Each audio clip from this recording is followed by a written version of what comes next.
to enter a world of true crime. From cold cases to serial killers, missing persons, and more. 100% he did this. I'd go off into fantasy world. How much more lucky can you get that you're not on death row? You want to know what we know. My name is Jay. This is Guilty of Crime.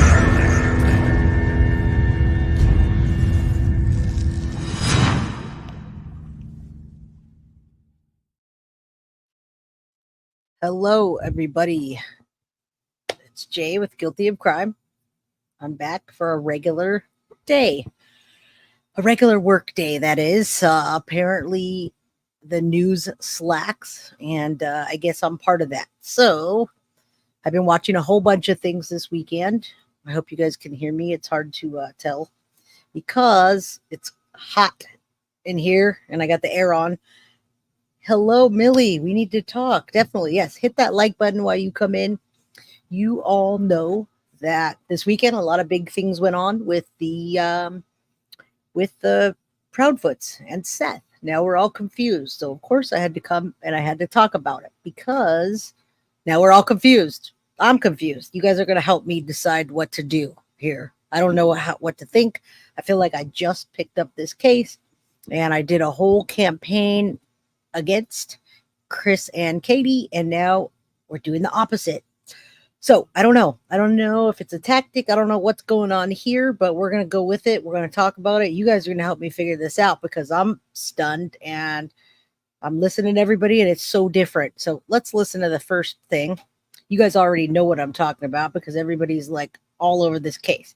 I'm going to show you this picture and then I am going to show you the clip. Now, you know that there was a vigil. You guys are all on to the Sebastian Rogers case. I'm going to say hi to everybody while you're looking at this picture. Hello, Rita. Hello, Carly. Hello, Bree. Thank you for modding for us.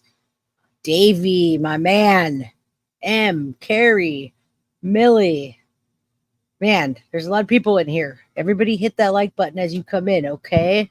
I appreciate every single one of you. I just posted a secret live today. We're gonna have a secret live for members only on Friday, and you guys are voting for what to do. Hello, Lollipop, Jojo for show, Aries 5766. I haven't seen you in here, so hello to everybody. Thank you. All right, Sebastian Strong. You guys already know what I'm talking about because you guys are all over it, right? Let's look at this. Then we're gonna show the clip. Okay, so there was a vigil for Seth Rogers. Seth Rogers had a message. He and Chris will be setting their differences aside with Katie as a united front to bring Sebastian home. Now, I don't know if that looked like a friendly warning to you. What do you guys think? Do you think that's a friendly warning, or do you think he punked him and said, hey, I'm going to kick your ass if you don't shut your mouth, right? I don't know. And Sonia, hello. Maybe you'll turn green next week. Maybe you'll get a gift and you'll turn green today. We'll see. What does that picture look like? Does it look friendly to you? Do you think that it's easier to attract bees with honey instead of fighting with people? Well, let's listen to Chris. And then I'm going to tell you something about this statement that Chris made. All right, let's go. Let's share the clip. You guys have all probably seen it by now, but we're going to listen to it together. It's not about our egos. It's about finding Sebastian. Me, Chris, and Katie will begin working together. And if everybody else could just fuck off. Me and Chris are putting our differences aside. It's not about our egos. It's about finding Sebastian. Me, Chris, and Katie will begin working together. And if everybody else could just... Sorry, guys. Me and Chris are putting our differences aside. It's not about our egos. It's about finding Sebastian. What do you think? Me, Chris, and Katie will begin working together. And if everybody else could just fuck off and put your egos aside, help us find our son. All right, one more time. Sebastian Wayne Drake Rogers is the goal of this shit. If you can't get on that, get the fuck. Me and Chris are putting our differences aside. One more time, guys. What do you think? It's not about our egos. It's about finding Sebastian. Me, Chris, and Katie will begin working together. And if everybody else could just fuck off and put your egos aside, help us find our son. Sebastian Wayne Drake Rogers is the goal of this shit. If you can't get on that, get the fuck. Me and Chris are putting our differences aside. That's enough for that. Now I need you. Let me say thank you. Thank you, Jess. You're the best. I love you. You're so just not only kind, but you're always helping me every day. And I appreciate you. Yes, the members. Thank you so much, Jess. I'll talk to you soon, personally, after this. So Aries 5766 says he was talking to all the people claiming that they have Sebastian and want money in return for him. So I don't know exactly what we're talking about. Congratulations to the new members. Carly just gifted 5 people. So turn your gifts on, please. This is a whole new spin on things, people. This is amazing and crazy. And so we're all on the side of find Sebastian. So that's my side. I'm not confused about the find Sebastian side, okay? I want to find Sebastian, but I don't understand what to do when I hear a parent say something like that after they just did a whole smear campaign and told everybody that their kid was SA'd and the parents were abusive. And then he comes, for all the people that were supporting him, comes and says, let's put our differences aside and work together. I agree. Should we have done that from the beginning, people? I think so. I think we shouldn't smear people and then say, oh, we can do that. We can fall on our swords. I agree. But if you haven't heard the recent news, I just played the clip. Seth Rogers is going to partner up with Katie and Chris and start looking for Sebastian instead of fighting against each other, which I agree with. They should have done that from the very beginning, you guys. You should never talk a bunch of trash and then come back and say that. Do it first. If you're going to do it first. All right. 41 viewers, only 20 likes. There's going to be more people rolling in. Hit that like button. There's 46 people in here. Please, let's get in that algorithm, okay? All right. Let's take a look at this for a minute while you guys are thinking about what I'm talking about. Let's watch this. Let's watch some of these Evil Exist clips. And hey, D Berlin, what's up? I saw you this weekend on Greeno's channel. Always a pleasure. All right, let's see if this is a dumb mistake. What you think about this? Sebastian Rogers is still missing, and it's getting really frustrating with the lack of developments in this case. He is missing for almost 2 months now. I pray that the FBI takes over the case. There is a petition going around, started up by Seth Rogers, so if you haven't signed it, please do. Many petitions go around, and they don't do much to change anything, but it's still worth a try. I just have absolutely no faith in TBI anymore.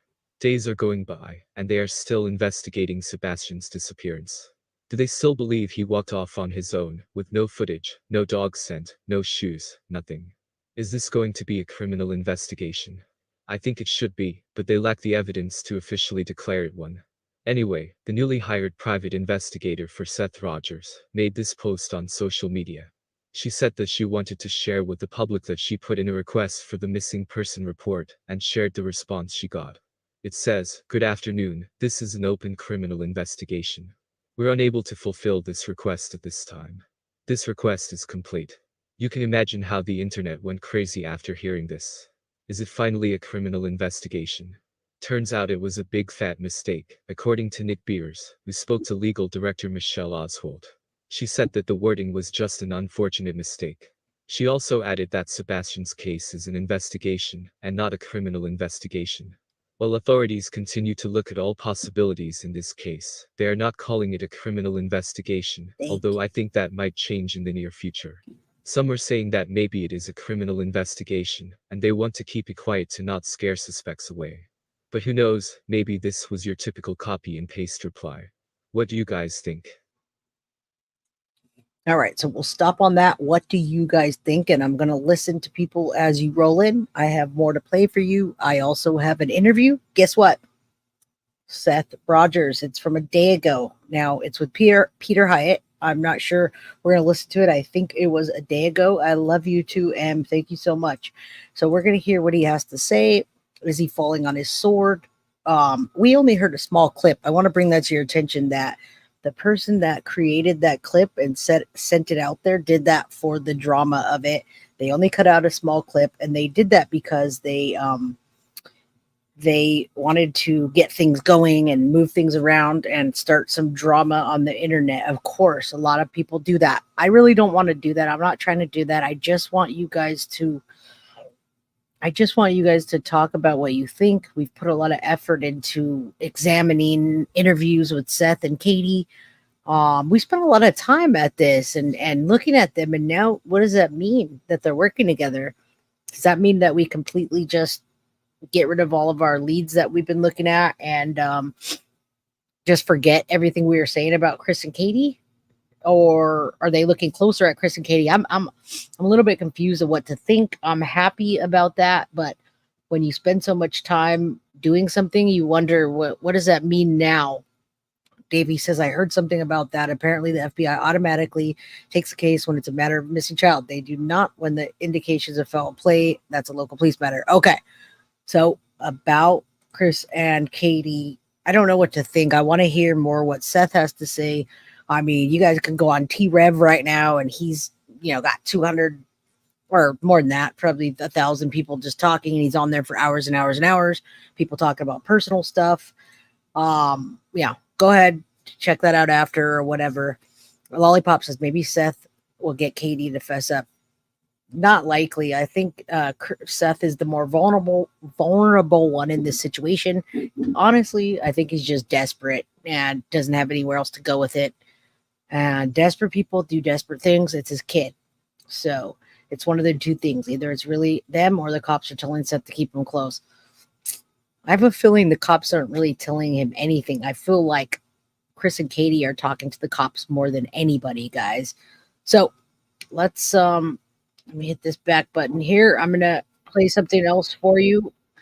And then we're going to go to that interview. I just really wanted to see what you guys think. Everybody's been talking about it. It's like, it's literally just everything right now. That's all I see is Sebastian Rogers and people trying to figure out what in the heck's going on.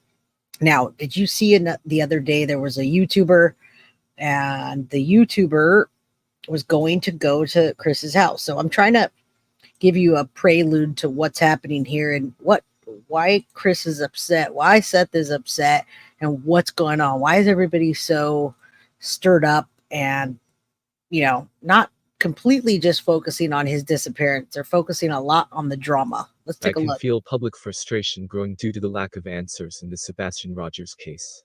As I said numerous times before, our faith in TBI has decreased significantly as we continue to see the lack of progress in the Summer Wells case. Summer Wells' case is going on for almost 3 years at this point. Honestly, how can we not think they dropped the ball? They don't know what happened to her, and I truly pray Sebastian's case is not going in this.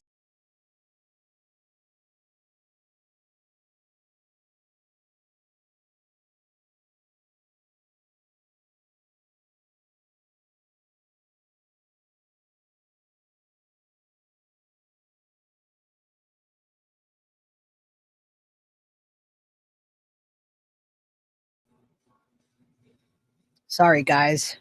I know. All right. My bad. Posting flyers and raising awareness. All right. I had to reload, so I know I popped off for a minute. There's no oops. Thank you, though. I had to reload. Otherwise, I was going to lose everything here. So let's listen to this again. I'm sorry about that. I just had to. Lack of answers in the Sebastian Rogers case. As I said numerous times before, our faith in TBI has decreased significantly as we continue to see the lack of progress in the Summer Wells case. Summer Wells' case is going on for almost 3 years at this point. Honestly, how can we not think they dropped the ball?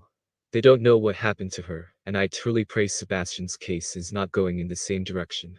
His father, Seth, has been the only family member of Sebastian's that has been pushing for answers. He has already hired 4 private investigators, but I think let 2 of them go due to the lack of results. The other 2 investigators continue to work on Sebastian's case, and has even met with law enforcement. I don't think Sebastian walked out of that house in the middle of the night. Something happened to him. Katie and Chris never searched for him. They packed their things and went camping. Who does that when their son is missing? The general public is so concerned about Sebastian that they are going out searching, posting flyers, and raising awareness about his case. This one channel, called CJ's Crime Concepts, has been boots on the ground searching for Sebastian. Now, I want to tell you while we're looking at this, I'm waiting for people to roll in. I want to get to the meat of this, but I also wanted to talk to you. It's interesting that Chris came to the Vigil to talk to Seth and set him straight, but he didn't stay at the Vigil, everybody. He didn't stay there and do any, anything and say, let's go look for him. Let's get out there. He just had a talk with Seth and then he bounced. So what do you guys think about that? It's interesting. I can't shake what we've been thinking already. I will link the channel down below. They're doing really great work. Well, Chris Proudfoot decided to make an appearance in the comments section. It reads, CJ, it's come to my attention that you have plans to visit my house tomorrow. Take this as an official notification. There are no trespassing signs posted all around the house. If you set foot on the property at all for any reason, you will be prosecuted. There are no easements around the properties in our subdivision. This is not a threat, just a statement. Please respect our privacy as well as our wishes. Thank you in advance, sir. Maybe Chris doesn't want people snooping on his property for a reason, or he is just tired of random people going. Yeah, he seems to put a lot of effort to get people away from him and to, he puts a lot of energy into like telling people to stop doing something or telling Seth, but he doesn't put a lot of energy into searching for his stepson. And honestly, if he didn't do anything, I don't think that he's very upset that he's not there. It just doesn't seem like it. Up there. I don't know. I think he should welcome any search efforts at this point if he wants Sebastian found. All right, guys, Sebastian, we're going to stop this and stop sharing. I want to say hello to my beautiful mom. Hey, Mom. That's my mom. She loves true crime. That's why I've been watching true crime. All right, so Nikki's been watching from the UK. I find your lives good and interesting. Thank you for all the work, and thank you for being here. All right, so we're going to play this. We could still talk, and I'll still take questions, but let's watch this interview and I'll speed it up, but I really want you to see what Seth has to say. If I can find it. I worked all day like all of you. I appreciate you guys. You guys know that I do work, so I want you to know when I get off work, I have to make the episode in between. All right. Oh, my bad. Let me go on here.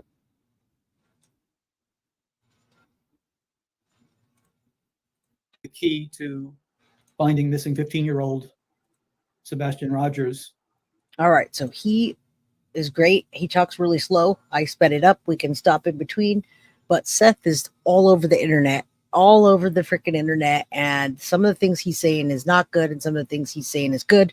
Let's see what he says. It can't be good or bad, but I wish he would just stop talking and look for Seth in different ways. I feel like he's being counterproductive. Hopefully alive, but as the time has gone on, it was, I think, February 26th. We're reaching 2 months. It becomes much more difficult for anyone to hold on to hope that way. While I was getting set for this, Seth reached out and I invited him to come on. So he's here, and I'd like to address this one particular issue that I think is very important. What prompted me to want to do this, and I'm pleased to have Seth, and I just sped it up to 1.5, everybody. So I don't know how he's going to sound, how Seth is going to sound. We'll try this out together. It's, yeah, he talks really slow. He's great, but he's thorough and slow. We want to recognize that this is a nightmare, that the only way to survive it is perhaps some form of denial as time goes on for him. But it was a recent video that someone sent me of he's a thorough Sebastian's mother, that and some of the reactions within social media that were, I think, concerning. I'm not sure how distracting they really are, but there's a lot of information that is listed as breaking and bombshell, and life continues to go on, days continue to pass, and Sebastian is not found or recovered. In a recap for the case, and I won't make you wait as I hand the key, which is still another mystery itself, but a recap is 15-year-old boy with autism. Now, when you come in, hit that like button, put your questions in there. I'll stop and do questions. This is quite a bit of an interview, and I don't want you to be frustrated that we're just playing a video and not talking or interacting, because they've got a lot to say, but I don't want to discourage you. We're still here. Was reported missing. And I've interviewed a lot of kids over the years through Child Protective Services that had autism. It seemed to me, experientially, that no two were alike. And I had to adjust in the moment to be able to reach them. And there's some similarities of muted emotions or irregulated emotions. And parents know how difficult that is, and have better insight than me going from interview to interview and moving on. When he went missing, I think the first thing that everyone kind of recognized is there's a step parent involved. And when there's now, there's a step parent involved. We just talked about that. It took him a while to get to that, but he's giving a little bit of backstory. Now, if anybody knows, I keep hearing that Seth passed his polygraph, and then I'll hear that he didn't, and it was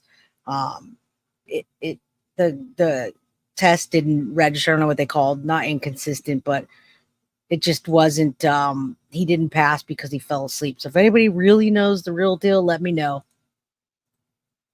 A high needs child, the risk it's a risk factor. It's something that is taken into consideration because it is really difficult.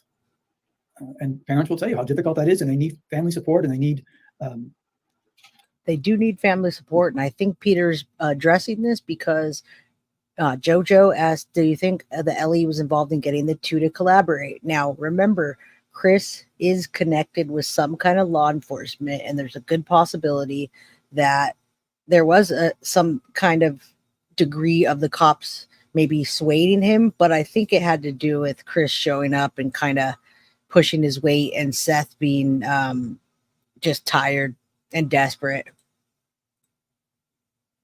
As much help from a community as they can get. I mean, it's really difficult. Seth they walked make away. Mistakes, they lose tempers, they struggle. And to say otherwise just isn't reality. And so there's a risk factor. Oh no. There you go. Number one is a high needs child, autism, has gone missing. They're going to have behaviors. Some of them are runaways. Some of them are not. Some of them will bury themselves under blankets, in dark corners. They'll hide. It's all very different, but it's a tragedy that we might see on television, for example, but not live. I feel like he just can't sit still. He just walked away. But also, you got to admit, Peter Hyatt's great, but he also has just talked for the first 4 minutes. He has the opportunity to have Seth as an interview, and he hasn't let him talk at all. I'm going to do my best when I get guests to let them talk. So I'm trying to learn that. And he hasn't let him talk at all. So it's right off the bat. And then we had the presence, according to what we saw in the news, the presence of a stepfather. But the first thing, and that's a risk factor, but the first thing that comes up in this was silence. That an investigator will ask, well, who was the last person to see Sebastian alive? Under whose watch did a child go missing? That's just 101, the beginning where things begin.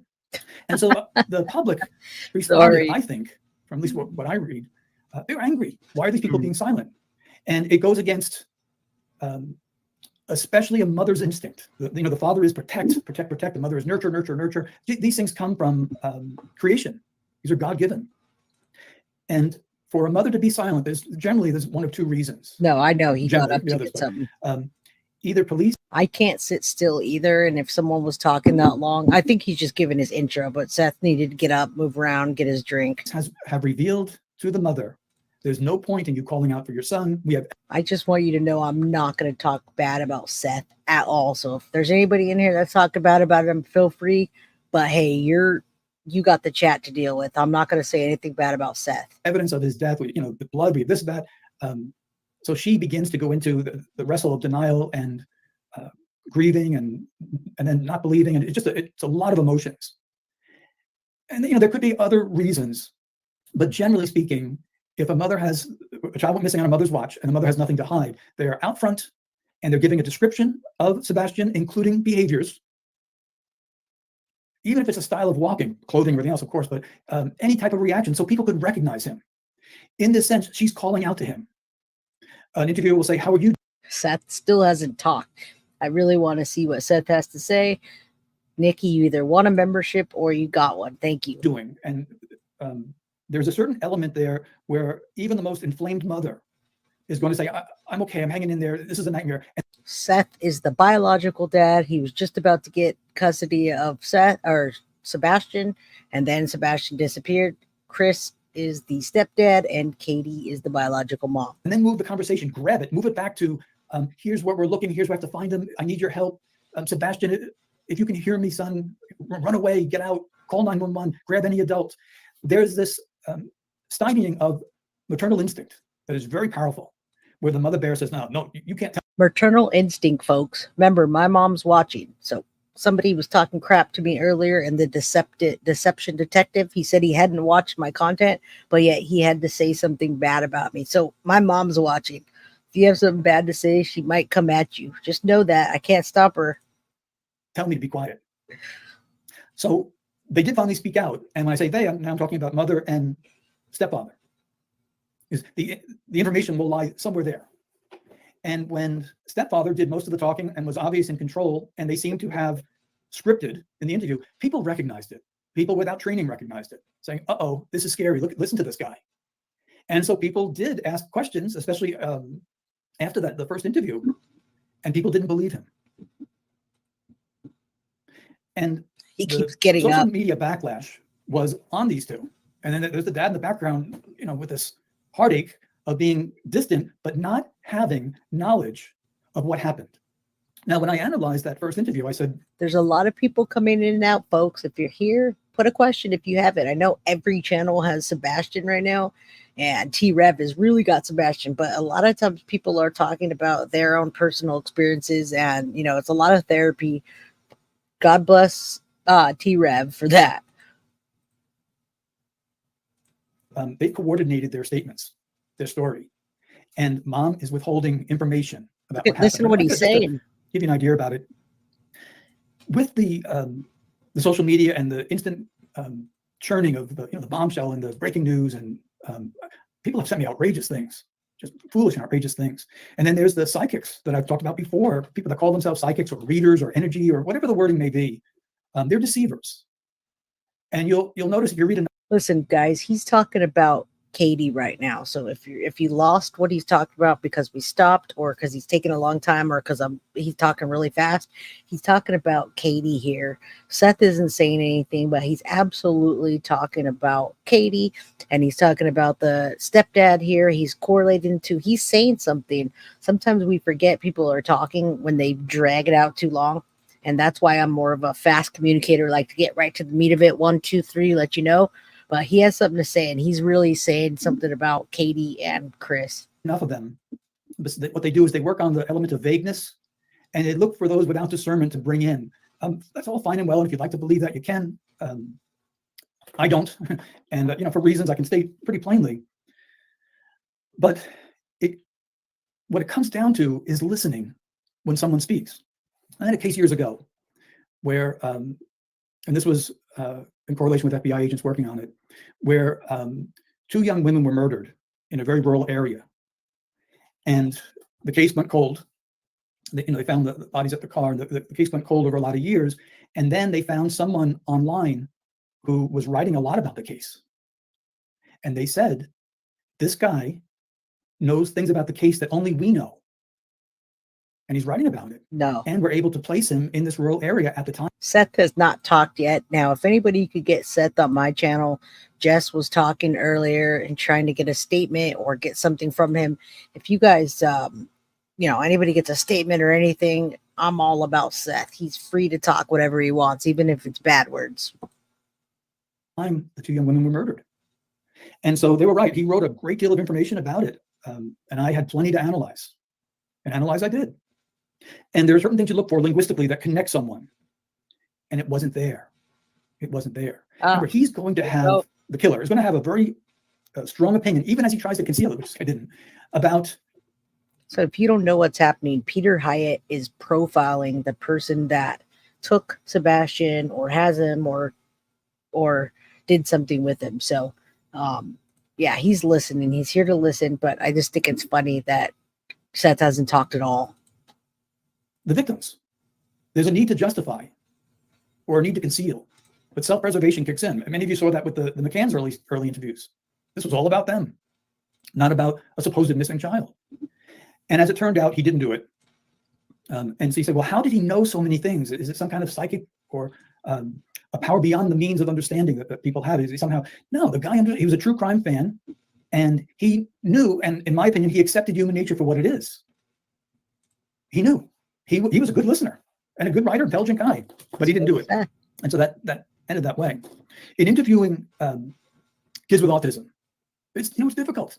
I've interviewed a lot of adults with adult autism, which can be very, very difficult because there's perseveration. There's a repeating of something that happened maybe 20 or 30 years ago, and getting convictions is really difficult. I did the case some of you recognize of Nathan Carmen, where he went off on a boat ride with his mom, and the boat sank, and his mom didn't get onto the life raft, and he survived and told the story. And I filmed a news program on that saying he's lying. Very muted emotionally, but he's lying. He's being deceptive. The answer was found in him. I think that he does think that Katie and Chris are lying. He definitely said that they both have a story and they're keeping the same story. He can tell that by their behavior and their body language. He's not a body language expert, but he knows a lot. He has a lot of information, and that's why he's telling us this right now. And Seth is listening to him, and Seth is teamed up with Katie and Chris at this point. Eventually, I worked with the family, and at the time I was doing the news program, they also had someone on saying, "Oh, you can't analyze the words of someone with that disorder, adult autism or Asperger's." I said, yeah, you really can. If they can communicate, you got to listen. And as it turned out, police had known that he had sabotaged the boat, and he was also a suspect in the killing of his grandfather. All this had to do with the inheritance of $10 million. His aunts knew. The family had contacted me, and he was finally arrested, and he committed suicide in jail. So it didn't end well. When Sebastian went missing, all right, here it is. The key to finding him, the key to everything, lies with the mother. In order to find him, you have to know under what circumstances. Yes, I have a timer on here, Davey. If you want to know, it's 13 minutes and 39 seconds of a 45-minute interview. And Peter Hyatt's talking, so he must have something to say. I'm interested. I wish he was a guest. We just let him talk. He went out that door. You have to know that. She withheld that information, and it was very carefully guarded over by stepfather. So if stepfather wasn't there, then why would he have the same guilt? And this is my theory on it, and then I'll let Seth comment on any of those things. Please. The key to locating either Sebastian's remains, or at least the trail of where it goes, that if someone grabbed him and he's still alive. Okay, this is what the video is titled, "The Key to Locating Sebastian Rogers." His remains or him. All right, let's listen. The key to locating him lies with that mother. You have to tell what happened. We have to understand his mindset. We have to understand what he was like at that moment.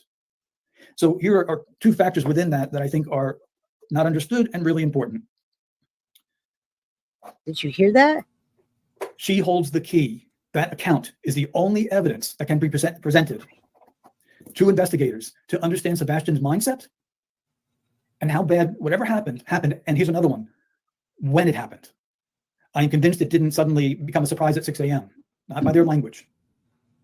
That interview that was done. All right, if you just rolled in, folks, it took 13 minutes and 39 seconds for Peter Hyatt to tell us that the key lies in Katie's head here. Katie has the secrets to where Sebastian is, where he's hiding, or where they have him hidden. Some people believe where his body is, or just period. The key's right there. She knows the thumb. Yeah. Sadie's mama, you got it right there. Let's go. Recently, absolutely perfect, which is a good sign that tells you, nope, it was scripted, it was put together. The key to finding that, I agree, or at least the proper trail, is understanding what happened that night. And there were two linguistics that were so powerful. Is number one, and I hope this gets through because I'm having trouble, people still write to me about it, is the "I love you." There you go. She said, she allegedly quoting him, "I love you, mama," and the puppies. And he may have well said that. It may have been okay at that point. Right, guys. Always keep your enemies your friend's close and your enemy's closer, all of the cliche things. It's easier to catch a bee with, or, you know, I said it earlier, but always cliche, keep your enemies closer, bottom line. And Katie, if we believe what we've been talking about for the last month, is the person that knows what happened to Sebastian. It is to present her to the public while her son is missing, yes, as a good mother. That right there. The presentation, the linguistic presentation of a good mother tells you something went wrong. Something went wrong. And even I in subsequent interviews, I heard them repeat that again. And it was too precise. I said, oh, that's coordinated. So it's alarming. We all say, I love you to our children, and hopefully our children say it to us. It is the need to present that while Sebastian was missing. Yep. That says, from the subject's point of view, I need to be seen as a good mother. The need to be seen or perceived as a good mother tells you there was a deficit. There was something wrong. There was something wrong. So, you know, if I came on here and I said, hey, I just want to tell everybody, there's no excuse for elder abuse. And I go on and on about it. After a while, you're going to say, did you hurt your grandfather? Why the unnecessary moralizing? It's the same theme. It's a type of presentation that is meant for you to consider, oh, that's really nice. He loved her. Therefore, she couldn't have done anything. It's no different than someone calls up on the emergency call and says, I was sleeping and I just woke up and the door's open and my child is missing. So you count off what the priority is. You know, I was sleeping, I just woke up, the door is open, before we can get to the child. In other words, I'm going to present myself as innocent, which brings our attention to it. So the I love you under this context is alarming. It's telling you that something went wrong. Then, when someone mentions a phone call in a statement. All right, guys, I started out this video being confused of what to think. I'm sorry, I'm not confused anymore. So I started out being confused and I didn't know why, but I was confused because they're teaming up. And I'm like, how could you bash somebody for that long and say the things you did and then team up with them after? I just can't do that. I can say I'm sorry, but I can't do that. But now I understand what's going on. I don't know what's going on with Seth, but I understand that my feelings about this are valid. And Peter is definitely validating them. Katie's the key. In this context, that phone call is part of the story. Very big part of the story. Now, stepfather wasn't there, so he could not have caused whatever happened. Then she connected stepfather with a phone call. The other day I was driving, and I just want everyone to know that using a hands-free operation, I spoke to my daughter on the phone for a half an hour. I just love talking to her, and I probably keep her on too long. And this is true, I really do. I like to talk to her, and she's very busy with the baby and that sort of thing. You would ask, rightfully, Peter, why are you telling us that? Your child is missing. Why you? I'm the one connecting it in a really weird way, and you'd be right to ask that question. This is how we learn. We ask questions. So why, in a controlled? You know, he's talked for 19 minutes and 14 seconds, and it did take a while for him to get to the point of what I was trying to understand. But he says that Katie's the key, and he's just, I guess he's validating it to himself and to all of us and letting us know why he thinks that. He's not just saying, oh, Katie knows and Chris knows, and they're telling a story together. He's telling us actually why. Environment with stepfather bearing down. Why the need to tell us you had a 3-hour phone call while Sebastian is missing? I believe her. And I believe it's critical. He wasn't connected to whatever happens to Sebastian until she connected him with his blessing. There was no refutation. There was no angry response to that. As if you stay on a phone for 3 hours at night when the child goes missing. What that told me was, and this is statement analysis 101. This is not anything of shocking discovery, is that phone call is part of Sebastian's missing. And that's why he's brought into this. That's why he's brought into this, guys. Gail, you say, could Chris have come home between 1 and 2 a.m. and taken his body out, placed him in the truck, and deposited the body before arriving back to his job site? Now, that's very detailed, what you're saying, but somewhere in between that, I thought the same thing. Maybe not all those little parts, but I thought something, maybe before, maybe after, maybe they gave the time frame of him missing a little bit different. Absolutely, that could have happened. She did it. She brought him in. Then stepfather went on and gave more and more interviews. The more interviews he gave, the worse it got. Because you saw what his bellicose language sounded like. What the language of physicality. I mean, he was at the point where, is he starting to threaten people that are asking questions? Yeah. The key to finding Sebastian, or at least the trail of Sebastian, lies with the mother. And whatever happened to him, I am firm in my belief he was part of it via the phone call. And why, after being married as many times as he has and being such a man of anger, and his disposition towards Sebastian was frightening. It was frightening to me. I've interviewed him 100 times in that sense, where I've heard that stepfathers and boyfriends run them down and very sometimes subtly blame the victim, that sort of thing. And they did. That's self-defense. That is preservation.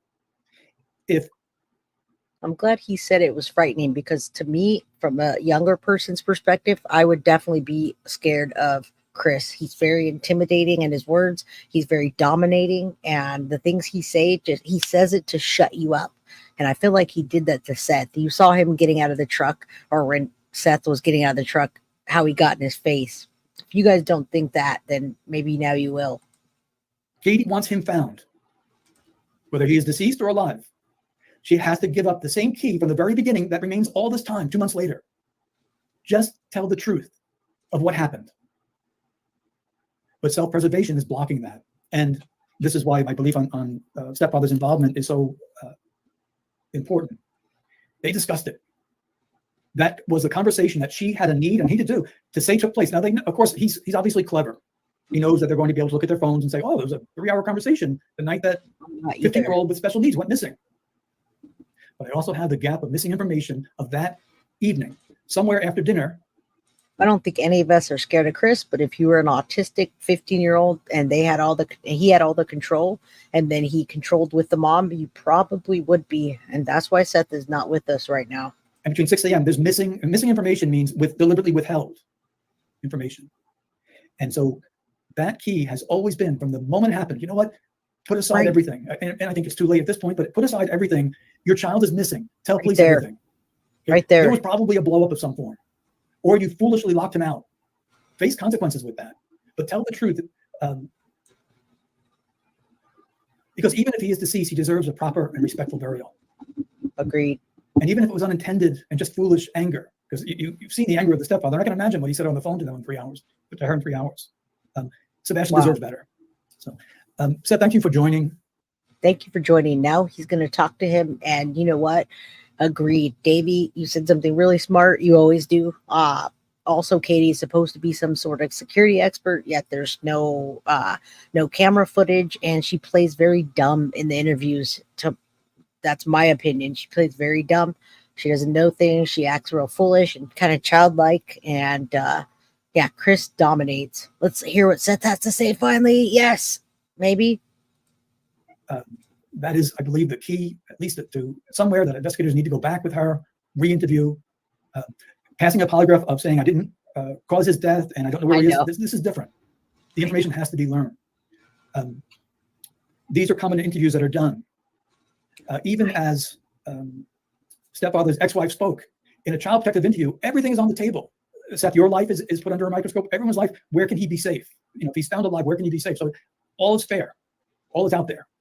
And I don't believe it's anything to do with slinging mud, but to give a portrait of what Sebastian was living under. I mean, is there anyone present that would like to live under stepfather's rule? No one wants to live under the stepfather's rule. And you know what? That's all I saw was a bully. When he bullied Seth at the vigil and then he left, all I see is a big bully. And I cannot believe that the cops are falling for it and nobody's doing anything or checking into it further. I don't see that they are, guys. From what we've heard? No. From what we've heard out of his own mouth, is there anyone that would say, hey, sounds like a good parent to me? Would anyone let him babysit your cat? Some comments from you, Seth. Yes, Seth, talk, please. Pretty much here just to listen to you. Okay. You have a lot more experience and stuff, and I appreciate you having me on the panel. It's I so appreciate low. your insight. I'll turn it up. And Does any of it sound crazy to you? No. I was married to her for a long time. And you're right on a lot of key factors. You're right on. You know, I believe that she did not open up at the beginning. Reading her body language while I was there. She's not telling everything. I just don't know how long she's going to continue before she decides that she's going to unburden herself. I hope she breaks. I hope she breaks, because maybe it will give investigators insight into changing course in terms of what they were looking for. Because there are certain things that aren't making sense But I heard from you about his experience with bare feet, and obviously the Seekers of Shoes has played quite a role in all this. And then I heard stepfather talk a lot, and that's the language of an abuser. And that's when I thought they maybe been trying to teach him some lesson how to be a man and go out there with his bare feet, or something happened that night, an altercation of some form, of which they have coordinated their accounts together since then. And so my hope is that maybe if there is a break in the relationship, maybe the maternal instance will take over and she'll say, here's what happened. I don't want to hold this burden any longer, and I didn't intend for it to end as it did, but here's what happened. That's what I'm hoping for. I can only hope. I still pray that my son's alive. Yeah. And the sooner she unburdens herself, the sooner we can either find him, triangulate on a course of action. I understand that you're trying to work together.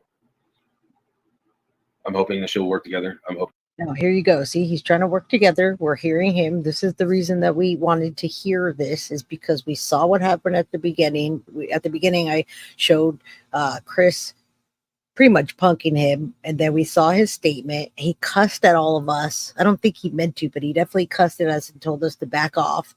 And now he's talking about what he's feeling or thinking. So let's listen. It's kind of low. If somebody could send me a link to that, or anybody else knows, there's an equalizer that helps with the volume so I could bump it up even more. Let me know. Send me a link. I'll put my email below. When both her and Chris will actually start working with me so that I can work with them. I mean, that was pretty much the whole discussion last night before the vigil. And I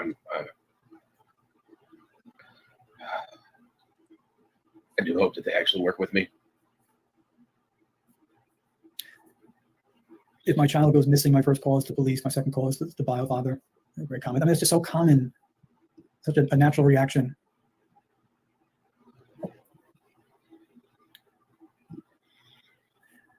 Seth came to listen. That was what he said, and he is in need of working with others. So otherwise, I'd be asking a lot of questions. Though I don't think you have many answers, Seth. I don't. I've had a lot of questions since this has started. Were you there that night? The answers. Were you there that night? I wasn't. Who was there that night? Katie and Sebastian. There you go. Bring some common sense that's and where logic. The key lies is in the mother that was there telling the truth. Jason's an analyst. So can you tell he's trying to put some common sense into Seth? Seth, I think, is just tired. He hasn't slept. He's desperate. And Peter Hyatt's trying to say, listen here, here's the common sense and logic. And I know what I'm talking about. I have experience. I'm trying to follow Seth's eyes, but I can't really. It's kind of small. So yeah, I'm going to put this back up. I can't really see him, but I get what you're saying. I think she should be interviewed more without Chris around. Yeah, I certainly agree. There should be I think if they know anyone that she is close to, that she would confide in. In terms of criminality, there may not be there. It may not be considered criminal behavior in the sense that there was a fight or something took place without Sebastian to testify. There's probably not going to be any consequences. My hope is just come out and talk. Come out and talk to the investigators. And as Jason said, alone, and come clean with it. She needs to come clean with it. 2 months now. I'm on Seth's side. He's just, I believe he's a father that's grieving. He doesn't want to believe that his son is not alive. I'm on Seth's side. If anyone says anything bad, I'm not on their side, but I'm not going to dox them for it. No one, I think, can argue with Annie P. She'll never talk with Chris in her ear. No, I mean, he's obviously concerned about the connection to his other case going on. He's concerned about his reputation, and he's willing to really go after people who don't believe him with anger and rage. So if you've seen that, you can probably consider what it was like for Sebastian with his difficulties, living under someone with that type of anger. Me too. Come on, Seth. What do you got to say? Maybe he's not talking a lot. Are you working now, Seth? No, I haven't gone back to work. It's really hard to think about anything but my son. Yeah. It's understood. This is what's going on with There's a him. couple more comments, and I think he doesn't even If you're know what lying, to you're not say. cooperating. Exactly. Right. You know, there's a time to come clean, and there's a time to talk about what happened. There may be some little detail that they don't, Katie doesn't even recognize if she unburdens herself. It's like, oh, we've got to go this direction or that direction. Because I think that either at this point, 2 months, it's either he fell trouble in a natural sense of water, or ditches, that sort of thing, or he was taken after being put out of that house. Anything that when someone tells the truth, and I don't have the answer, but that is the key. When someone tells, Carl does make sense. No one's side because no crime has ever been solved by being on a side. And I think someone in the comments said that there's some kind of thing going on in the town and like a good old boys club. And guess what? Chris is in that. He's chummy with the cops. And when you're chummy with the cops, people are on your side no matter what you do. You can be a pure D-bag and people will be on your side. And I think there's that mentality in that town, kind of that mentality, like I can't even think of the case right now, but definitely the mentality of you could do what you want in that town. It's a small town. the truth, who was present, that one person. When Katie. they tell the truth, sometimes they give out a detail that seems so insignificant, and it proves to be the outworking. With the Nathan Carmen case, it was just a minor detail of taking a wrench and just tightening something on the boat or loosening it, so there would be trouble. Yes, social circle. Minor Thank detail you. like that can lead investigators to go at least a direction. It seems to be very difficult. So that was a good comment. Yeah, I think Seth is having trouble with the truth and understanding where the truth lies and how far he is from actually getting it.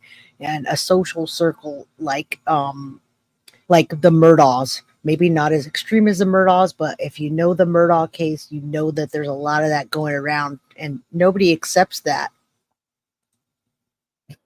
See some of the others. In the interview, I saw the feeling of guilt in the face of the mom. Kirsten, was that recently, the recent interview?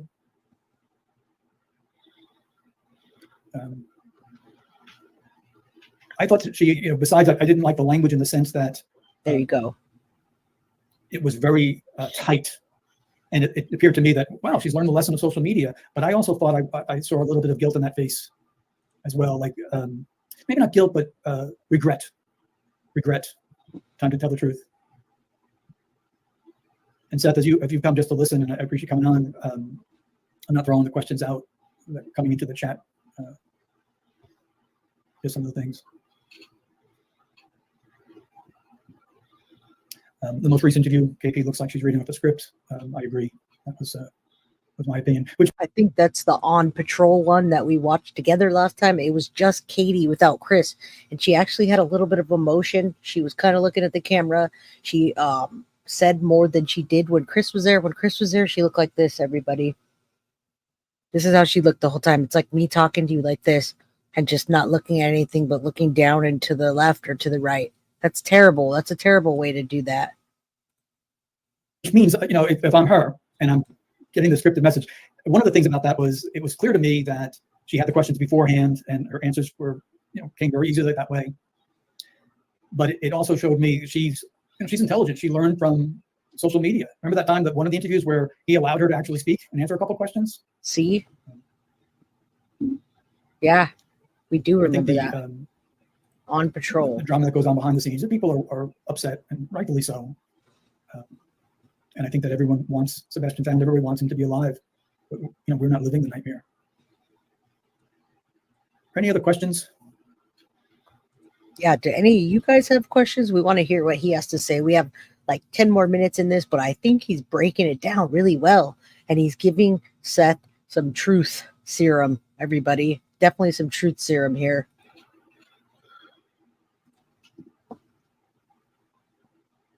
So that would be something that hopefully the initial investigation knows about, are the clothes that Sebastian wore at the restaurant that's still in the house. Hopefully they've collected enough evidence. I don't think that needs comment. It's just our hope that the investigation was going well. And probably some other questions that are, these are good questions. Was he wearing shoes when he took out the trash? These are good questions. But my hope is that we don't need to toss them around because investigators would have asked these things. And if it was missed early on, they can go back. I don't know I haven't worked with that department.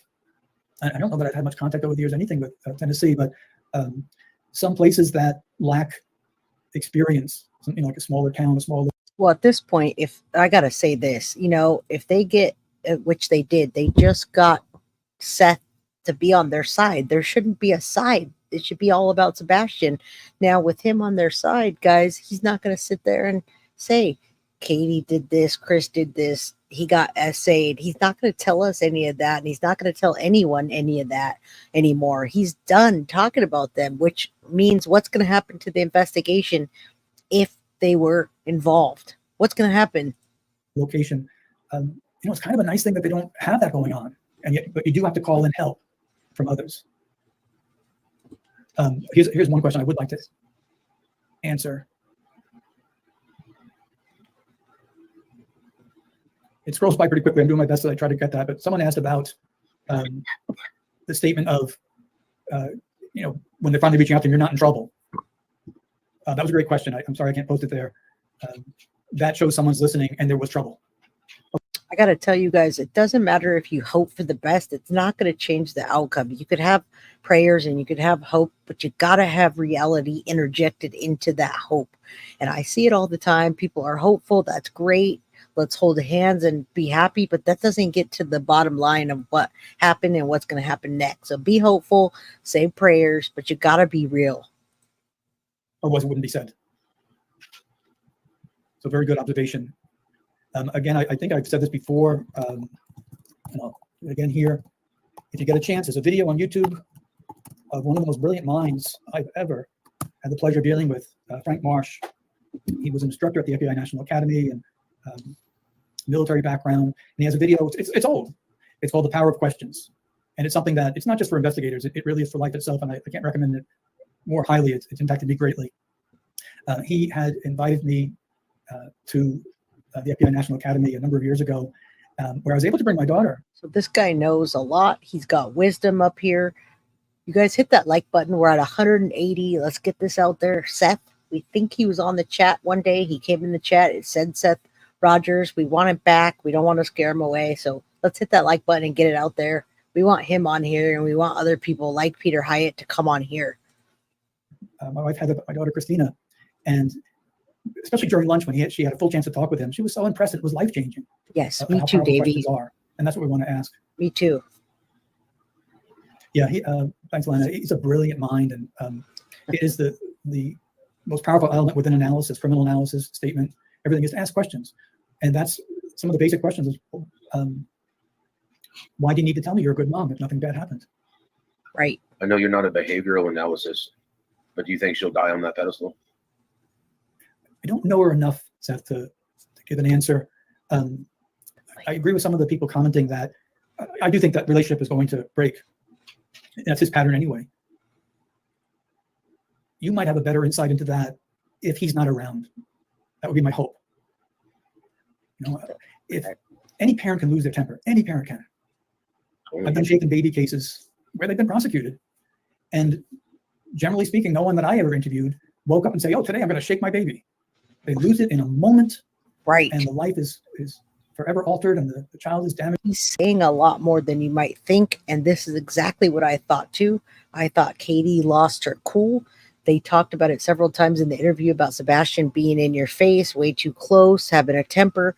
Why do you say that when your child's missing? Why would you say something like that about them? Unless you're trying to get to something or something's coming out of your head that you need to get out. I feel like somebody snapped in that household. When I say somebody, I mean Katie. Or deceased. And it's a horrible, horrible thing. I'm hoping that they will split and that she will want to clear her conscience. Or cheat. Maybe she'll cheat. Maybe he'll cheat. Even if it's that foolish, well, we decided to, not let this behavior go on any longer, so I put him outside, and he has to get over, I wanted him to get over his fear without the shoes on, or something like that. Something went wrong, and someone just commented, something snapped. Right. Something snapped. Agreed. And when you hear this guy's anger and the language of abuse and the language of domestic violence, like what did your son live under? It's hard enough being a 15-year-old without any issues like autism. What did he live under? Here's something of interest, probably down the road. But yeah, civil litigations bring depositions, and questions are asked. And even when someone ducks a question, that gives us information. So a good comment, that girl. Smash that Are like, you guys. being bothered at all by people claiming to have all sorts of psychic powers and magical insight? I don't. I mean, people try that stuff. I got so tired of people stating that my son was dead. I mean, that they don't have any clue what that stuff does to a person's. Seth, he might be passed away, and I think if you look at Peter's face, he's kind of like, he might be. Now, psychics say that stuff. I don't think they're meaning to hurt anybody, but maybe they shouldn't say that unless they know. Peter has an idea. Faith and hope that their child is alive. I refuse to listen to that stuff anymore. As soon as somebody says, "Hey, there's this psychic," I don't want to hear it. Yeah, I don't want to hear it. I have to have faith that my son is alive, and I have to have faith that she'll tell me. I do terribly regret giving bold opinions on this. I don't wish to add to your pain any longer. With the world of psychics and whatever wording anyone wants to use, it's fine. There's been some real damage done at times with parents who were vulnerable. I can't imagine being any more vulnerable than not being able to find my son, and being able to hear someone. It was just too much. That's why we call it predatory. The best thing that I can say is I don't have social media. All I have is YouTube. And when I literally logged into YouTube to listen to some cryptid stories so I could lay down and try to sleep for about another hour or two, I saw yours was getting ready to come on, and I listened to all yours. I enjoy that. I enjoy listening to you, whether you bring good information or bad information. Emotionally. Oh, it's good information. Like to you. You're an expert. I consider you an expert. You are an expert. I hope that we get good news. I think each day means it's more difficult to have hope. I agree. I pray for all of you, including not just Sebastian and you, but for a mother and stepfather. Prayers only go so far, everybody. I hate to say that, and I've said that from day one, that I think we're looking for a body here. I hope that I'm wrong. I don't mind being wrong. I just like the truth to come out, and if there's anything within that truth that can bring us along, that's where it's going to lie. That person of whom Sebastian was with, and there was no one else in the house, that person knows more than they've let on. And Katie, if you're listening, God forgive you, but come forward and talk. Talk for Sebastian's sake, and really for your own as well. Well, thank you for coming on, Seth. Thank you for having me, sir. Continue to press on the best you can. And I know it's got to be tough, especially not getting a paycheck from work. And I think at this point, that probably is not big on your list of priorities. But people that sometimes are able to work, at least they can be distracted. Right. At least get a respite for a few 100%. minutes on that type of pain that you experience. It's rough. Thank you for coming on, and we continue to hope against hope. Thank you, sir. Thanks, everybody. Thank you, Peter. All right, so I'm going to stop sharing this one. All right, we saw this already, but that's not what we're going to watch. We're going to do. All right, everybody. Everybody wants to see it. I haven't seen it yet. I know a lot of you probably have, but let's look at the ex-wife. It's not very long. I don't know how cut up it is, but bed crime stories, and it's all over everything, guys. With his mother, Katie Proudfoot, and his let's see what fact she says. Who doles out extreme corporate. All right, so the ex-wife. The ex-wife is named Nina. All right, so let's listen. Sebastian, the ex-wife. We just don't know where. Chris Proudfoot has been married 5 times. This is a troubling fact because it hints at a man who either has poor judgment in picking spouses, or more likely, who does not make for a good husband. After hearing one of Chris's ex-wives, another channel called Trev Time, I'm leaning toward the not such a good husband explanation. The ex-wife is named Nina Gomez, and she has a story to tell about Chris that is highly disturbing. Overall, it's a tale of a very controlling. All right, this is I didn't even know Chris was married 5 times, everybody. Normally, I don't dig way deep. I know a lot of you do. Jess does for me, and Nicole, they do a lot of research. And yeah, I don't usually start getting into all that until we get to a dead stop of all the information we have now. So this is Chris's ex-wife, and she's going to tell you guys a little bit about him, or a lot. Manipulative, cruel, and vindictive man who has trouble keeping his temper and his hands in check. I'm talking about a stepfather who doles out extreme corporal punishment, cruel chastisements, soul-damaging name-calling, even to a 3-year-old, and even to a newborn. If we are to believe Nina Gomez, and this is really a he said, she said situation, so you can't really know, then Chris Proudfoot is a dangerous monster who lacks a moral compass and a heart. And the people who are most vulnerable around him are children and women. This doesn't bode well for Sebastian Rogers. We know Chris Proudfoot punished Sebastian with... Now, if you're talking about jumping YouTube channels, everybody, I don't know what we're talking about in chat, but I like to get my information from the people that have resources to do it. And I knew that there was an interview about the ex-wife, and so that's what we're listening to here. I appreciate everybody's channel. I don't go to channels that I don't get behind. With a belt on the butt. At least one time, Sebastian told a teacher, who in turn told CPS, if Chris Proudfoot couldn't love even his newborn baby daughter, how was he going to treat a child not of his own blood? A child who was autistic, had special needs, was very unique, was a teenager who sometimes rebels as he transitions from a child to an adult or a young adult. The ex-wife, Nina Gomez, has an important story to tell, because if it's true, it screams of an explosive, cruel, and unpredictable Chris Proudfoot. What he allegedly did to Nina, her 3 kids, and her parents is deplorable. Could this hint at Katie Proudfoot maybe also being controlled by Chris, browbeaten, and willing to do anything to keep her man happy and just keep her man, maybe? JLR of JLR Investigates said that he noticed Katie never wears makeup in her interviews, despite appearing in all her photos on Facebook, fully made up. JLR thought this might be a tactic to look distressed and sad. I believe we saw that tactic used by Wendy Adelson in her 5-hour interview with the police. But I'm wondering if there's another explanation for Katie's lack of makeup. Could she be trying to please a controlling man? Have any of you ever dated or married a guy who was kind at first, but then who began insisting that you don't wear makeup, that you don't get your nails done or wear polish? I briefly dated one of these, and he turned out to have a very controlling personality and a very explosive temper, the kind that will kick your front door in if you do something that ticks him off, like try to break up with him and stick all his belongings on your front stoop because you're afraid of him. Could that explain why Katie doesn't wear makeup in her interviews? Or is it a combination of trying to look devastated and also trying to appease a controlling husband? Only Katie and Chris know for sure. So Nina met Chris when she was 35 through an online dating website. After dating Nina for a relatively short period of time, Chris proposed. Nina said yes, and she said that in the beginning, the relationship was good, as they usually always are, right? At the time, Nina was living in Albuquerque, New Mexico with her 2 children from a first marriage. The kid's father was in the military. Do you think that Chris and Katie are 2 peas in a pod, though? We're all talking crap about Chris, but Katie was the one that was there when Sebastian went missing. So just saying, she did that maybe, and then Chris is one of those guys that will completely back her up. I think he didn't like Sebastian anyway, and that's a stepfather thing. I think it's more typical than not.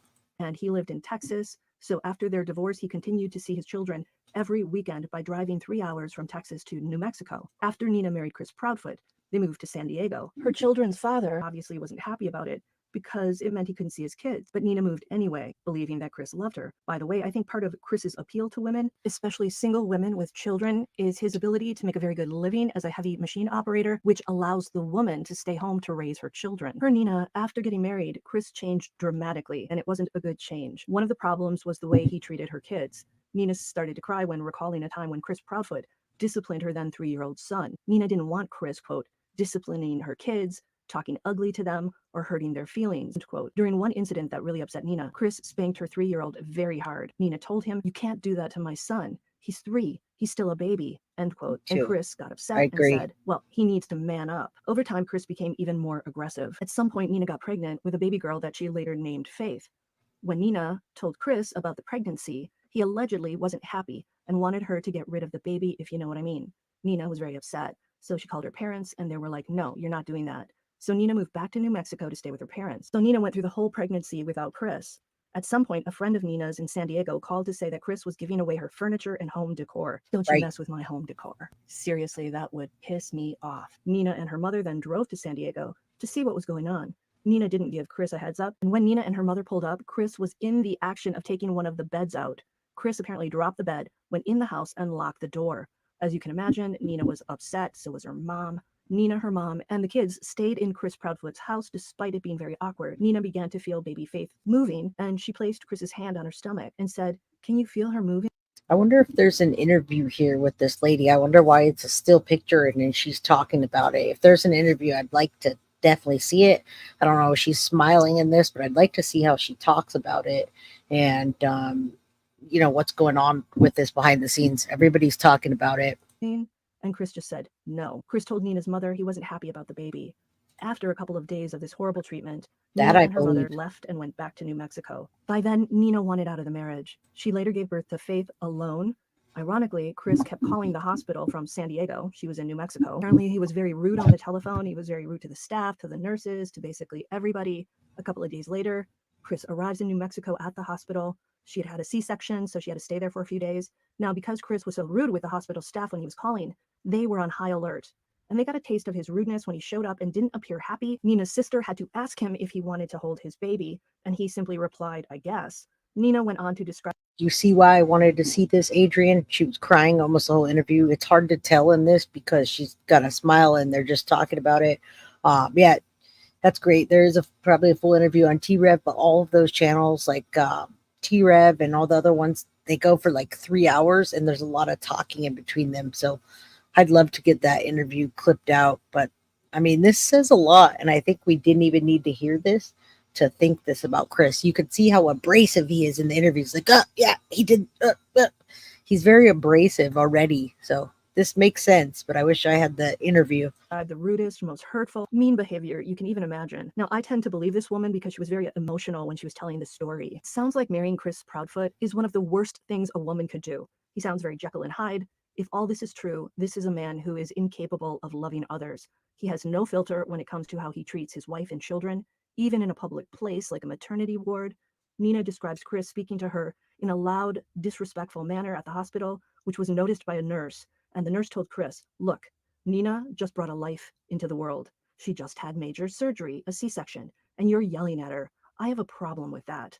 The nurse told Chris to either knock it off or she was going to get him kicked out of the hospital. But Mr. Fake Charmer was able to sort of improve his behavior for a little while.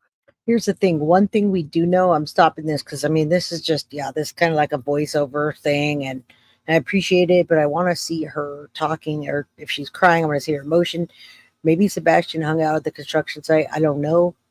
Were the workers vetted? Heavy machines. A worker befriended him.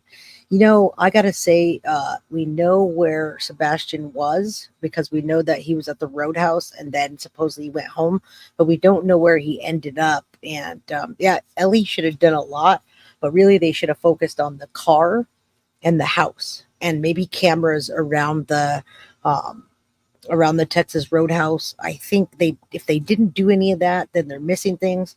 They're doing a lot of deep dive searches, and I'm wondering why. I mean, he's definitely not alive if they're searching in the water, everybody. The Proudfoots hoped their travel trailer and ran away in the situation. What kind of mother?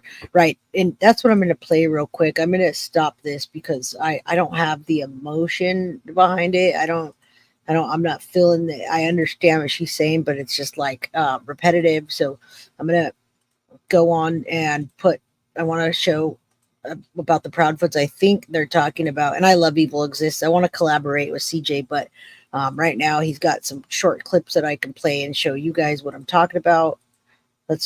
Proudfoots are unbelievable. This was, I believe it's the Vigil. Sebastian Rogers is still missing, and searches have been scaled back. It looks like there's a more investigative approach now to his case, rather than an on-the-ground search. Whether that's a criminal investigation, nobody knows. Like I've said before, I've lost faith in TBI after they let Summer Wells' case go on for nearly 3 years now. I have no faith in them solving Sebastian's case, and I do hope the FBI takes the entire thing over. Anyway, Seth Rogers has now teamed up with Katie and Chris Proudfoot, and they will apparently all be working together to find their son. This was a massive change, since Seth said previously that it was Katie and Chris's fault that Sebastian is missing, and they should not be around kids. I wonder if Seth was told by his PI to keep them close. You know, keep your friends close, but your enemies closer type of thing. Well, the Proudfoots went out shopping yesterday. They remind me so much of Trezell and Jackie West, who also went shopping while the rest of us raised awareness for the missing boys, and went out searching for their sons. Not only that, Chris described Sebastian as rambunctious. Trezell did the same when talking about his 2 missing sons. So there he is, punking Seth, and I can't believe they're not looking further at his behavior and looking at the statements that Katie and Chris have made thus far. They're just not. Katie rocked back and forth in her first interview, much like what Jackie West did. Sebastian hasn't been on his medication in 20 days. So he is rambunctious. He's going to be hungry. Well, the Proudfoots were seen motorbike shopping yesterday, and these photos of them were taken. Seems like Chris is very into bikes, judging from this post. He says that he had this one for 2 years. So, I guess he decided that now is the time to get a new one. One thing I noticed is that they both had their Fine Sebastian shirts on. Katie caught a lot of... So look, they had their Fine Sebastian shirts, they're looking at each other I mean, she's trying to be sexy on the bike there, but they're not at the vigil. They're wearing their shirts so they could show face. I don't think they're innocent. I think that they definitely had something to do with it. I don't know why the cops aren't looking at them further. I don't care about a good old boys club.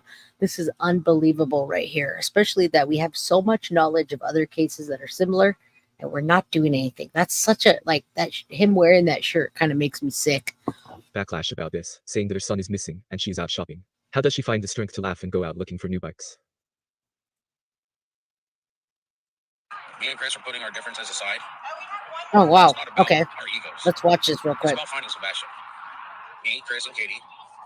It was a small clip, so this is a little bit bigger. Seth says he's doing damage control. I think he doesn't have the strength to do anything. I think he needs to get some rest so we can rethink all this. We'll begin working together. And if everybody else could just fuck off and put your egos aside, help us find our son. Sebastian Wayne Drake Rogers is the goal of this shit. Recently it was big news, and the internet was going crazy because Seth Rogers said he was teaming up with Chris and Katie Proudfoot. They're going to work. You know what the problem is? It's hard to take him serious because he's already bashed them so hard that you're like, wait, what? What are you talking about? And I think we all think there's an underlying motive, but I really don't think that he has an underlying motive at this point. I think he is desperate, but it's hard to take him seriously. Work together to find their son. It was a shocking turnaround, and we couldn't help but question why, especially since he told the rest of us to F off. How shocking, and we never saw this side of him. It was seriously alarming. Was he doing this to keep the Proudfoots closer? Was he wearing a wire when talking to Chris at the vigil, or did his PI tell him to do this? Look at Is it that. a strategic move? It's all very interesting because it surely didn't look like a friendly conversation to me. Look at the body language in this picture, looks like an altercation. Anyway, people felt betrayed by Seth's words, and his PI responded. She said Seth Rogers is beyond grateful to everyone who has invested their time, energy and money into helping him find his son. I understand that his choice of words may not have been the best when he said everyone else could F off. As a representative of Seth, I would like to remind everyone that this is a man who had very little sleep in the last 54 days, and I would like to clarify who he was referring to when he said everyone else could F off. By everyone else he means anyone who is not willing to get on the Team Sebastian train and set aside the differences. The bottom line is that if we all love Sebastian and want him home, we are going to have to join forces. We are stronger together. As I've said, I apologize to anyone who was offended by his choice of words, but please try to look past it and see it for what it is. A man who is trying to stay strong and find his son on very little sleep. Thank you and God bless. Now, while some agreed with her, some still thought that it was very unacceptable and out of character for Seth to speak like that. They say there is no excuse for telling the rest of us to F off, when the public is the one raising awareness about his son. What do you guys think? Drop your thoughts down below. All right, I'll leave his face up while we talk because there's a lot of people in here. If you guys have questions or you want your comment put up, let me know now. Prepared political statement. Yeah, I don't really know because he definitely didn't direct it right. I wish somebody would have helped him say that. And also, don't cause drama or point your finger at someone and then tell people to F off. I think he just misstated that, and I think that the whole interview should have been played, not just a piece of it. I feel like that's starting more friction between everybody. Now we're on here having to think about what we thought originally and question ourselves. And I'm projecting that what my thoughts are is I have to question myself today. I was just chilling on a Sunday. I got to do family time on the weekends. I came on Saturday. Sunday, I tried to relax, but my phone was blowing up and I couldn't even help digging into this case, seeing what happened, watching the dive team again. So how many hours did they spend? 6 hours. And I'm like, if they're looking for Sebastian, then why are they diving for hours and hours? What are they looking for? It does sound like Chris agreed. And, what did Chris say to Seth when he stopped him at the truck? What did he say to him? Did he threaten him? Did he tell him, hey, I got some cop buddies. I'm going to get them on my side. And we're going to make your life a living hell if you don't jump on the train with us. Yeah, I don't know. I mean, it has me thinking, and it sucks because we shouldn't be questioning ourselves. We should just be looking for Seth and trying to put resources, donating. But I don't even know who to donate to if I wanted to, because I'm afraid that the funds will be misappropriated. So it's hard to say. After missing for this long, who knows? And no one is clearing up anything. They're not.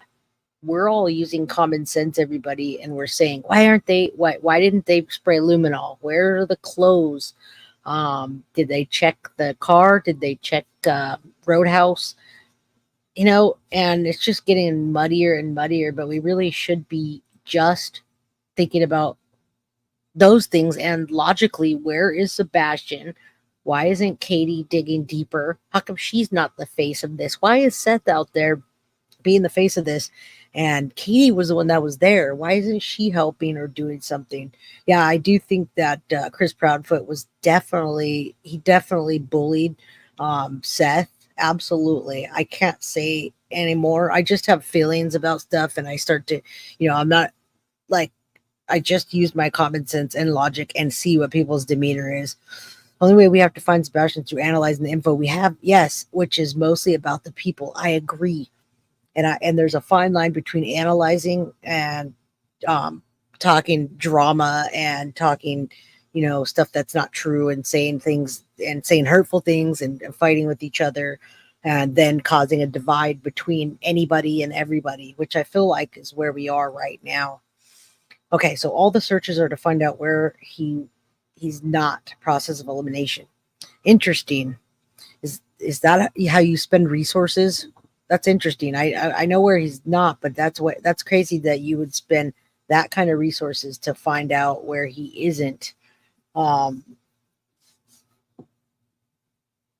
Yeah, that is an interesting take on it. I would never think that you would appropriate funds to find a body that's not there and to say, oh, he's not here. So weird. I don't if people are saying that, I'm not really sure that that's correct, but I guess if you want to spend your resources like that, there you go.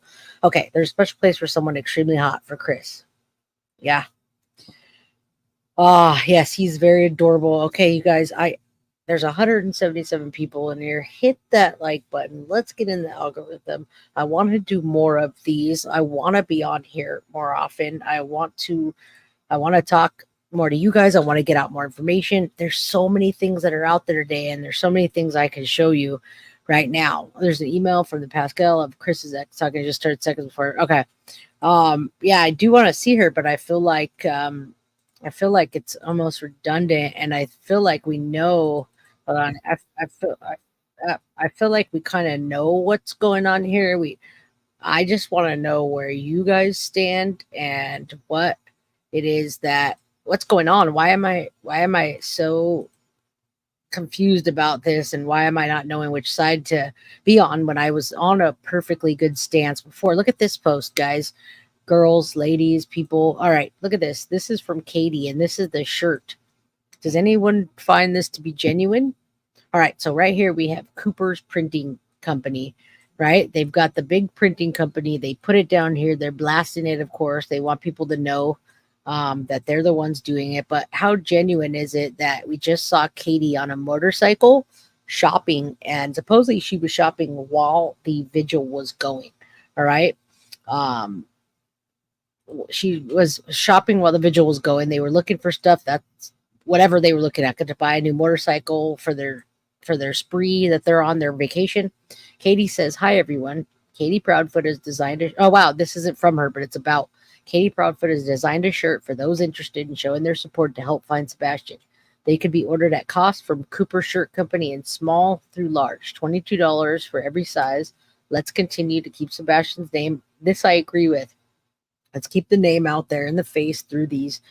Yeah, you guys buy this. Keep his name out there, whether it's from Katie or Seth or Chris. Please know that Katie, Chris, and the Bauer Sox continue to share information about Sebastian far and wide.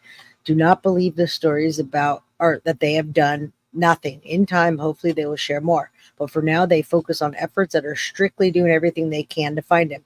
Please let Sebastian and his family, keep them in their prayers. Let Sebastian come home. Guys, this just seems so, yeah, I don't know. That I'm looking at that and like, who's getting a kickback for these shirts? It just, all of this is so weird to me. When you are when you're trying to find a kid, I wouldn't even approve this. Honestly, if you were trying to find my kid and you wanted to blast your information and then it wasn't even me that wrote it, someone else wrote it in Katie's name and they blasted they blasted their information bigger than his face here. So, I mean, where did that come from? What's going on with that? I can't. This is a weird case, and I don't know why it's such a weird case or why. I thank you, Monica. You're awesome, and it looks like you're from the UK. 555 is when you hit that super sticker. Thank you so much. I appreciate you. Yeah, we're just kind of working our way through this case, and I'm talking about why it's such a weird case, what's going on, why I feel that way, why I think that I'm on the right track, and then I feel discouraged. I can imagine how Seth might feel, but at this point I feel like he should, if anyone else feels this way, please let me know. I feel like Seth should just stop at this point. He should just not stop looking, but he should stop making statements. I'd love him on the show, but he should stop taking interviews, honestly. All right, let me see. I think he's doing more harm than anything. I'm not really sure what to think about Seth at this point. I feel like he's doing more damage than good. I want to see this real quick since we did watch a still of it. I don't know if I'm going to watch the whole thing, but I want to see this lady, if she is crying or what she says. Thank you, Pascal Show.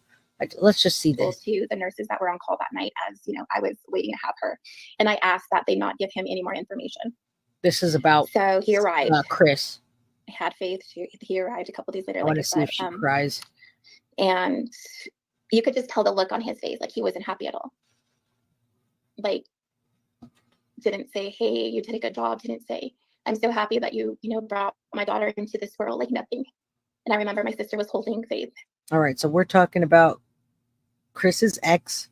He's been married 5 times. She had a baby, and he's just a narcissistic POS, from what I'm gathering. And she had to ask Chris, "Do you want to hold her?" She said, "I guess." So she handed her over to Chris. Interesting. And he stayed there with me for a couple more days because I had a C-section. And on one of the occasions, I can't really recall what was happening, but he was raising his voice, and he was. Why aren't more people talking about this? Are there more people talking about this? Because I haven't heard a lot about this. I heard, did you hear or did you watch that? But I haven't heard like a lot of people saying this or making it really loud. He was talking to me very disrespectful in front of one of the nurses. And she had told him, "Look, she just got life into this world." He wanted her to abort the baby. Major surgery. And you're yelling at her. Okay, so maybe that gives you a good idea of how he felt about Sebastian. He didn't want another kid to deal with. And maybe Sebastian was a lot more of a handful than he thought. And I have a problem with that. She said, "If you continue to do this, I'm going to have to tell social services to come down here. And I'm also going to have to ask you to leave the hospital and not return." It's not bad. So at that point in time, he kind of calmed down after he heard that. But unfortunately, that didn't last very long. He continued to do that. So I wonder why Katie hasn't said anything, everybody. We have this ex here talking about this and how abusive he is and controlling and what a jerk, besides just being a jerk, a lot more. He's been married 5 times. And Dee Berlin, I'm glad you came on here and said that, because I haven't heard about this either. Why isn't Katie saying this? Why has Katie not said anything? They said he spanked Sebastian once. He said he spanked Sebastian once. Does this sound like a guy that would spank your child once? Social services at the hospital was hit told the to like come button down. on your way out. And he was pretty much, she said, "You can't do that here." And she was really concerned for my well-being at the time, and also Faith's, because here is Christopher dictating and telling me what I can and can't do, and telling the nurses to do their job correctly and all these other things, and raising his voice at me. And I'm just playing this because we're at an hour and 30 minutes. I have 166 people here in chat. I want people to see this. I want them to be aware that Chris is a POS. Katie has never once said Chris was abusive to Sebastian or he's abusive to her. She's never said anything like that. I've never heard that. Maybe he's preventing her, but did you hear what Peter Hyatt said? He said, hopefully they can separate. Something could separate them so she can talk. Maybe he'll cheat on her or maybe do something and then she'll spill the tea about anything. Although it's interesting that like-minded people, she was the one home with Sebastian, everybody, unless Chris came home and just they use that as an alibi for some reason. And so they have to step in. Now, I one thing I do have to say, I mean, all this is terrible. Let's keep it a buck. This is all terrible. I can't believe that we're even.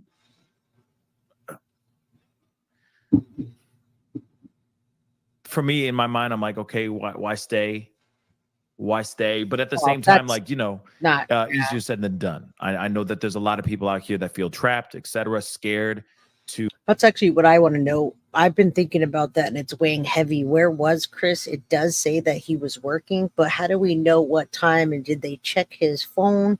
Did they track him to see that he didn't actually go there? And it's interesting because all of these questions are coming up in my mind when I hear this. Why even bring up the ex if he wasn't home? Peter Hyatt said Katie's prioritizing her husband over the needs of a missing child. I agree, but was he home?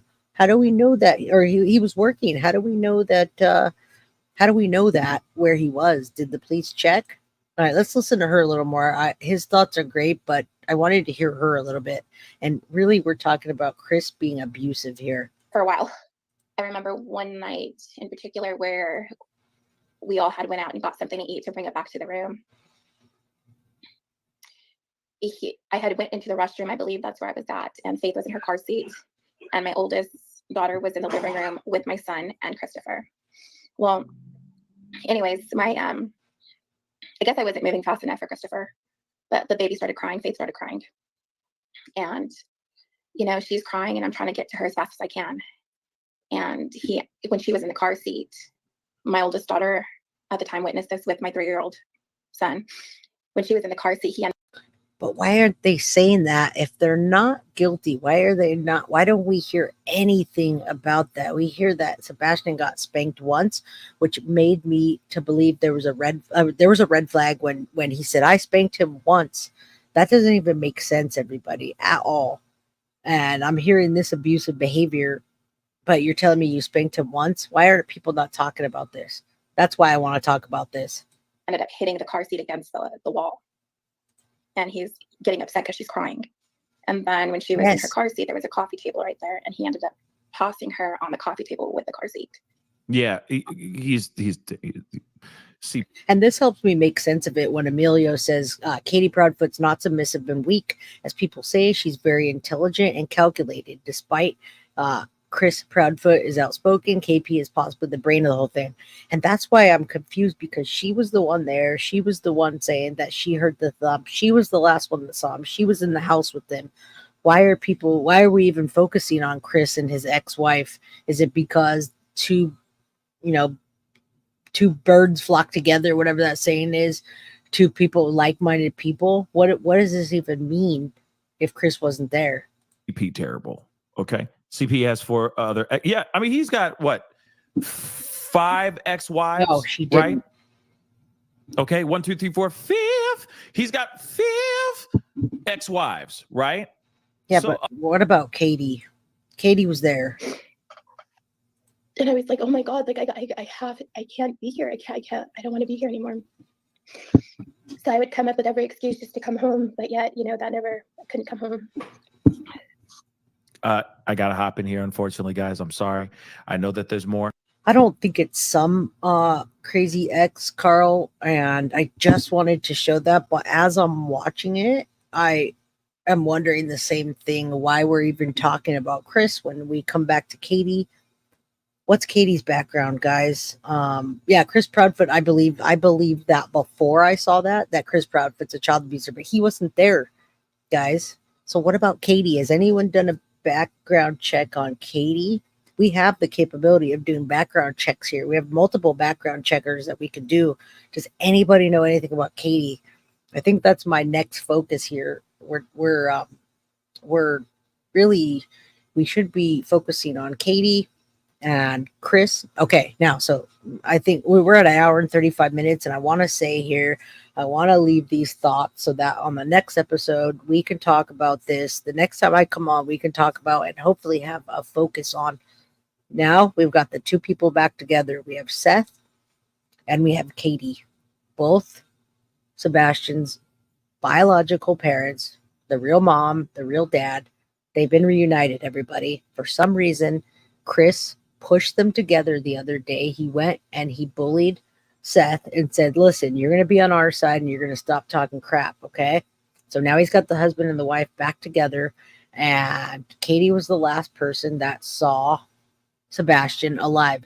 She was the one that took him to, yes, please, where's Davey says somebody do a dive into that. I'm going to do that after I get off here. I'm going to go in and get a background check of Katie Proudfoot, because when I'm watching all this, it's all I could think of is why are we, I didn't even want to watch that anymore. I'm sorry that that lady was abused, and I'm sorry that Chris did that, but if he wasn't there, then we're just wasting our time if he wasn't there. Now we know we have two like-minded people that possibly did something, and they're both covering up, or she did it, and Chris is like, yeah, let's cover it up. Who cares? I didn't really like him anyway. But if he wasn't there and he didn't do it, I don't care about him necessarily. I care about Katie, and I want to know about her background. I want to know what her freaking IQ was. I want to know what her job was. I want to know where she worked. I want to know how smart she was. I want to know if she had other people that she did this to. All right. So yes, I love you all. This is my favorite chat community. I love the crime crew. I love how dedicated you guys are to me. I love that you send me text messages all day long, and that you email me all day long, and that everybody's just such a tight-knit community, and we all stand up for each other. Thank you so much. He was so close to him, backed him into his truck, and the boundaries were crossed, in my opinion. There's a possibility, but where was Katie in this? We still haven't talked about Katie, so I really don't want to lose sight of that at all. I don't want to lose sight of Katie. So the stepfather is the one putting his bike and the rally together. Wow. Yeah, guys.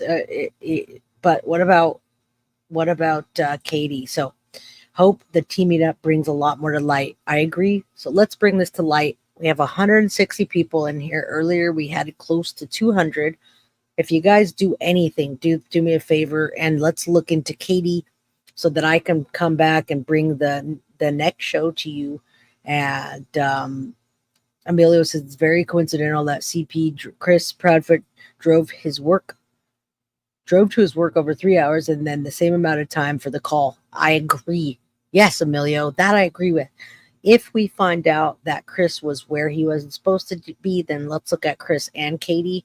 But right now I want to look at Katie. But yes, I agree with you. I want to know that too. One Jack Russell doesn't make a wolf pack. Oh man, I love you guys. I really need to get a sound synthesizer, though. I looked at them, but I need a real solid one that somebody knows is good. All right, so brutally honest. I like to hear brutality and your honesty when you talk. These theater people are surely causing confusion. They've caused me confusion, all right? To be honest, everyone around this kid isn't exactly behaving like one might suspect. Very concerned family members, and it's weird. Thank you for your opinion. I agree. It caused me confusion. I'm on here on a Monday. Remember, I work all day. I run a mechanical engineering company. I'm the COO of a mechanical engineering company. I work all day. So I can't rest, however, when I hear these kind of accusations, these things. T-Rev didn't talk at all. He just let her talk. That's great. I'm appreciative of that. I want to talk about Katie. I want to talk to Katie. And we're going to do that right now. We're going to deep dive so we can come back and we're going to find out as much as we can. I'm not on anybody's team either, but Sebastian at all. Must have heard all those tattoos. What, are you talking about these? Look, no remorse. See that? I don't have any remorse for what I say. So don't talk crap in my chat later or my comments, because I'll say something back. All right. Thank you, Emilio. Thank you for coming here and bringing ration to this chat. Everybody has all the comments and a lot of great theories, but I really want to work on Katie. That's our next hour and a half we spend together. Katie's work details are on LinkedIn. Her mother's on probation for many years for a violent crime. Apples don't fall far from the tree. If you look at Madeline Soto and her case, you will know abuse stems from family generation to generation. And thank you, Jess. You're amazing. I hope you're not spending all of the husband's credit card, racking it all up. I love you. Text me after. I'm kidding with you. All right, but maybe not. I don't blame you. I'd be doing that too. Hit the like, hit the subscribe. Next episode, we're gonna have Katie's face blasted on the thumbnail. We're gonna talk about her. That was a great piece of information about Katie just right now. So signs of a psychopath, absolutely. I gotta say hello and goodbye to Janine Simmons. Hello. And there you go, Jess. You heard a foster child died in the hands of Katie Proudfoot. We're gonna blast. We're gonna do an episode. Let's focus on doing like an hour. Most of my episodes are an hour and a half or more. Let's focus on Katie. Everybody, here is my email. Send me an email, and I'm gonna play that while I play the outro. I'm sorry. I'm going to put that on while I put the outro. I love each and every single one of you guys. Please send me an email also so I can buy a sound equalizer so I can make my episodes better for you all. Thank you, every one of you. I love you. I'm about to go eat some Mexican food right now, thanks to the wife. Have a good one, and I'll see you for the next hour soon about Katie. All right? Let's look for Sebastian. Keep going. Guilty of crime. I want to thank you for watching. If you enjoyed my content, please share this video, like, and subscribe. You can also follow me over at Facebook, Instagram, TikTok, X, or Gmail. If you'd like to donate to my channel, you can use Cash App or Venmo or PayPal. Thank you very much in advance. Guilty of crime. Are you guilty of crime?